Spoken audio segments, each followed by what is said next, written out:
যেহেতু বন্ধুরা শীত পড়ে গেছে, তা আমাদের গোপু সোনা, আমার রাধা মাধব, মা লক্ষ্মী নারায়ণ সবার জন্যই আমি গরম জামা কাপড় কিনে নিয়েছি। তো চলো কি কি কিনেছি সেটা তোমাদের সাথে শেয়ার করি। এখানে দেখো রয়েছে একটি চাদর, তারপরে দেখো এই জামাটা যে কি সুন্দর হয়েছে, পরালে পরে বুঝতে পারবে, দেখবে। এটা একদম মেরুন কালার।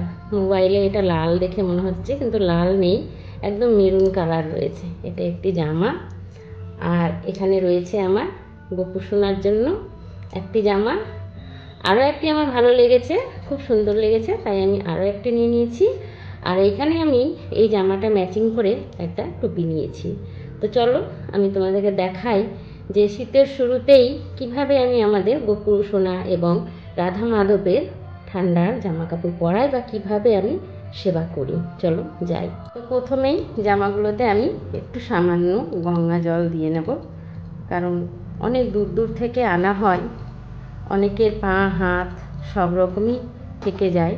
কেচে নিলে ভালো হয়, কিন্তু নতুন জিনিস তো পরাতে বেশি ইচ্ছে করে, না হলে কেচে নেওয়াটাই সব থেকে ভালো। কিন্তু যা হোক, ঠিক আছে, একটু গঙ্গা জল দিয়ে নিলাম। এবারে দেখো এখানে আমাদের রয়েছে প্রভু, আমাদের জগদ্ধাতা পালনহারী, মা লক্ষ্মী, মা রাধা, শ্রীকৃষ্ণ। এদিকে রয়েছে আমাদের একটা গৌমাতা, এদিকে রয়েছে আমাদের ছোট্ট নাড়ু গোপাল। তো চলো প্রথমে আমি এগুলোকে সুন্দর করে পরিষ্কার করে নিই। সবার প্রথমে নিজেকে একটু আচমন করে নেব। ওম বিষ্ণু, ওম বিষ্ণু, ওম বিষ্ণু। এবারে আমি পরিষ্কার জল দিয়ে হাতটা ধুয়ে পরিষ্কার করে নেব, সারা গায়ে দিয়ে নেব। এবারে আমি মন্দিরটা ভালো করে পরিষ্কার করে নেব। প্রথমেই আমি সুন্দর করে জায়গাটা পরিষ্কার করে নেব, এটা আমি প্রত্যেক দিনই করে থাকি। তারপরে একে একে দেখো উলের জামা কাপড়গুলো আমি পরিয়ে দেবো। আমার রাধা মাধবকে পরানো হয়ে গেছে চাদরটা। প্রথমেই মালাটা দিয়ে দেব। মালাটা না দিয়েই আগে মুকুটটা পরিয়ে দিয়েছি আমি। এবারে মুকুটটা পরিয়ে দেব। এবারে বাঁশুরিটাও দিয়ে দেব। এবারে আমি জায়গা মতো রেখে দেব। এবারে আমি রাধা রানীকে পরিয়ে দেব। হাতগুলো যা ছোট ছোট এনেছি, দেখি ঢোকে কি ঢোকে না। মনে হচ্ছে ঢুকে যাবে, কিন্তু একটু অসুবিধা হচ্ছে, না হওয়া নয়। পেছনে আবার সুন্দর বাঁধা ফিতেও রয়েছে, একটু অসুবিধা হচ্ছে, কিন্তু লাগছে খুব সুন্দর। এবার তোমরা দেখো কেমন হয়েছে, আমাকে কিন্তু কমেন্ট করে জানাবে। কি সুন্দর লাগছে না? মনে হচ্ছে ছোট হলে পরে আমিও পরে নিতাম। এরকম ফ্রক অবশ্য পরেছি, ঠাকুমার হাতের তৈরি করা। চলো এবারে সাজ সিঙ্গারটা করে দিই। দেখো আমি সুন্দর করে রেখে দিয়েছি জায়গা মতো। এবারে পালা হলো আমাদের নাড়ু গোপালের। চলো সেটাকেও পরিষ্কার করে নিই। এই ফুলগুলো আমি সকালে দিয়েছিলাম, যেহেতু পুজো দিয়েছি সকালে। এবারে আমি একে একে সবগুলো খুলে রেখে দেবো একটা থালায়।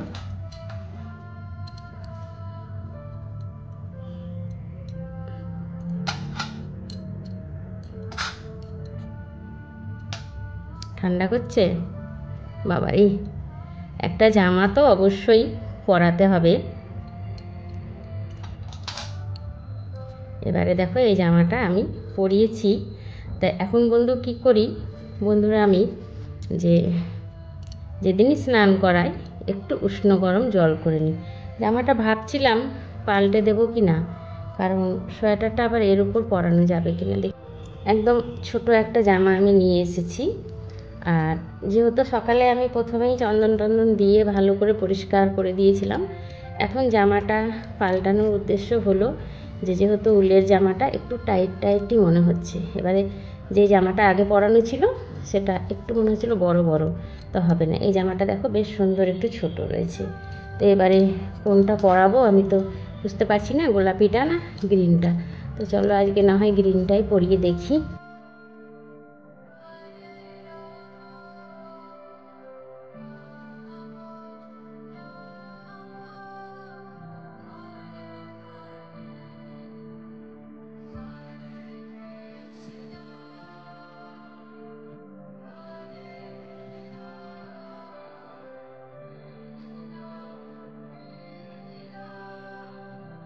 হয়ে গেছে পরানো। এবার আমি জায়গা মতো বসিয়ে দিলাম, সুন্দর করে বেঁধে দিয়েছি। প্রথমে ভাবছিলাম এটা পরাবো, তো যাকে আবার যখন স্নান করাবো বা দুদিন হয়ে গেলে পরেই তো আবার চেঞ্জ করতে হবে, নোংরা হয়ে গেলে তখন আবার না হয় এটা পরাবো। এটা আমার খুব পছন্দ ছিল। তো চলো একে একে আমি সুন্দর করে সব পরিয়ে সাজিয়ে দিই।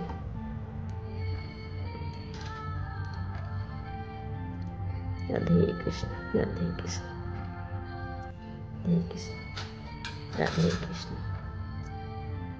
জয় শ্রীকৃষ্ণ, জয় শ্রীকৃষ্ণ, জয় শ্রীকৃষ্ণ। আচ্ছা, টুপি পরাতে হবে। এবার টুপি পরালে তো আর মুকুটটা পরানো যাবে না, যা ছোটো হয়ে গেছে না। ফাইনালি হয়েছে, দেখো তো কেমন লাগছে। এটার উপরে মুকুটটা দিলে কি ভালো লাগবে?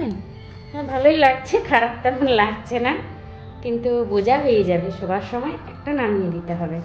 দেখো কেমন লাগছে, দেখো ময়ূর দিয়ে দিয়েছি, হাতে বাঁশুরি দিয়ে দিয়েছি, কেমন লাগছে দেখো, সুন্দর লাগছে না? আর মুখটা কি মিষ্টি লাগছে দেখো। চলো এবারে জায়গা মতো রেখে দিই।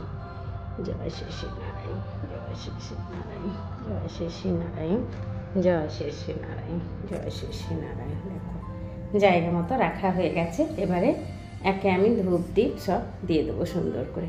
দেখো রয়েছে জল শঙ্খ,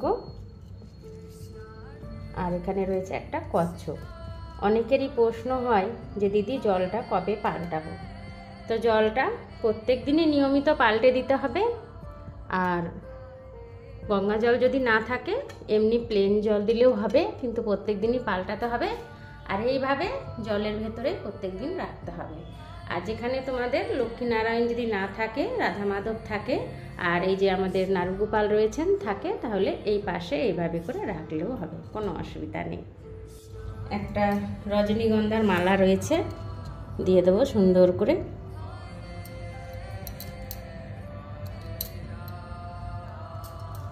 ওইদিকেও দেয়া হয়ে গেছে। আমি সকালেই পুজোটা করে নিই, তো যেহেতু তোমাদের সাথে ভিডিওটা শেয়ার করলাম, তো এইভাবে ফাঁকা রাখা যায় না। আর যখনই ঠাকুরকে নতুন বস্ত্র নিবেদন করা হয় বা পরানো হয়, তখন একটু চরণে ফুল অবশ্যই নিবেদন করতে হয়। তো সবার প্রথমে আমি আমাদের এইখানে মাধবকে দিয়ে নেব ফুল।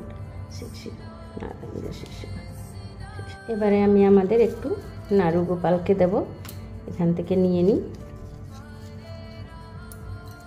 ওম নমঃ ভগবতে বাসুদেবায় নমঃ, ওম নমঃ ভগবতে বাসুদেবায় নমঃ, ভগবতে বাসুদেবায় নমঃ। আমি মা রাধাকে নিবেদন করব। জয় শ্রী শ্রী মা গোপীকান্তে রাধায়ে নমঃ, জয় শ্রী শ্রী মা গোপীকান্তে রাধায়ে নমঃ।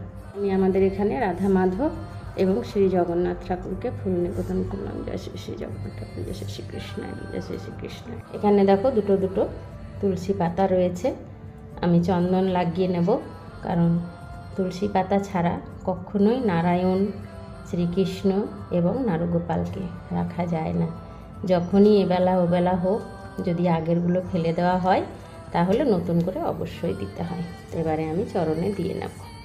ওম নমঃ ভগবতে বাসুদেবায় নমঃ, ওম নমঃ ভগবতে সুদেবায় নমঃ, ওম নমঃ ভগবতে সুদেবায় নমঃ, ওম নমঃ ভগবতে জয় শ্রী শ্রীকৃষ্ণায় নমঃ, জয় শ্রী শ্রীকৃষ্ণায় নমঃ, জয় শ্রী শ্রী নারায়ণ নমঃ, জয় শ্রী শ্রী নমঃ, জয় শ্রী শ্রী নারায়ণ নমঃ, জয় শ্রী শ্রী নারায়ণ নমঃ, জয় শ্রী শ্রী নারায়ণ। বন্ধুরা, আমি এটাকে আমার সময় মতো তোমাদের সাথে শেয়ার করেছি যে আমি কিভাবে আমার ঠাকুরের সেবা করার সাধ্য আমার নেই, কিন্তু তবুও যতটা ভালোবাসা হৃদয়ে টানে বা যতটা মন টানে ততটাই আমি করার চেষ্টা করি। তো তোমাদের যখন খুশি এটা করতে পারো, কোনো অসুবিধা নেই। দুপুরে, রাত্রিরে, সকালে, কিন্তু অবশ্যই শুদ্ধ জামা কাপড় পরে থাকতে হবে এবং নিরামিষ খেয়ে থাকতে হবে। আজ যেহেতু সোমবার, আমি প্রত্যেক সোমবারেই আমাদের সেদ্ধ চালের ভাত কখনোই খাই না, হয় আতপ চালের খাই, না হলে গম রুটি এসব খেয়ে থাকি। তা আজ আমি আতপ চালের ভাত খেয়েছি, পুরোই নিরামিষ, তাই আমি দেখো এটা তোমাদের সাথে শেয়ার করলাম। বন্ধুরা, আমি এদিকে ঘরে যে প্রত্যেক দিন নিত্য প্রদীপ জেলে দিই, সেই প্রদীপই জেলে দিয়েছি, আলাদা করে কিছু নেই। তবে হ্যাঁ, মাটির প্রদীপ আমি কিছুটা এনে রাখি, কারণ হলো যেহেতু সোমবারের দিনে সাইনরিক্স গাছে দিই, মঙ্গলবারে অশ্বত্থ গাছে দিই, বৃহস্পতিবারে কলা গাছে দিই, আবার বৃহস্পতিবারে তুলসী তলায় দিই। তো এইভাবে করে আমার অনেকগুলো গাছে মাটির প্রদীপ অনেকগুলোই লাগে। আর যখন যখন আমি দিই তখনই নতুন নতুন প্রদীপই দিই। আর পুরোনোগুলো একবার সলতে নিভে গেলে সেটাকে বাড়িয়ে দেওয়ার চেষ্টা করি। তো তাই জন্য মাটির প্রদীপ বরাবরই আমার কাছে থাকে, আর আমি সেটাতেই করার চেষ্টা করি। মাটি হলো শুদ্ধ, তো তাই জন্য আমি অনেকগুলো এনে রাখি। তোমাদেরকে মাটির দিতে হবে কোনো মানে নেই, তোমরা পেতলেরও দিতে পারো। বন্ধুরা, আমি এবারে ভোগ নিবেদন করব। সবার প্রথমেই জল। ওম বিষ্ণু, ওম বিষ্ণু, ওম বিষ্ণু, ওম বিষ্ণু, ওম নমঃ ভগবতে বাসুদেবায় নমঃ, রাধা মাধবে নমঃ, যশস্বী কৃষ্ণকান্তে নমঃ। আমি এখানে একটু মিষ্টি নিয়েছি, একটু কলা নিয়েছি। তোমরা যখন সকালের দিকে দেবে বিভিন্ন ধরনের ভোগ দিতে পারো। সন্ধ্যেবেলা যদিও বা ফল দিতে নেই, তবু আমি একটু কলা দিয়েছি, নাহলে থালাটা ফাঁকা ফাঁকা লাগছিল। ওম নমঃ ভগবতে বাসুদেবায় নমঃ, ওম নমঃ ভগবতে বাসুদেবায় নমঃ, নমঃ ভগবতে বাসুদেবায় নমঃ, নমঃ ভগবতে বাসুদেবায় নমঃ, ওম নমঃ ভগবতে বাসুদেবায় নমঃ, ওম নমঃ ভগবতে বাসুদেবায় নমঃ। বন্ধুরা, দেখলে কিভাবে আমি শীতে আমার প্রভুদের সেবা করলাম। এইভাবেই আমি প্রত্যেক বছরই করি, হয়তো একটু আগে আর পরে, না হলে এইভাবেই করি। তো চলো এবারে আরতিটা সেরে নিই।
তো বন্ধুরা, আজকের ভিডিও এই পর্যন্তই।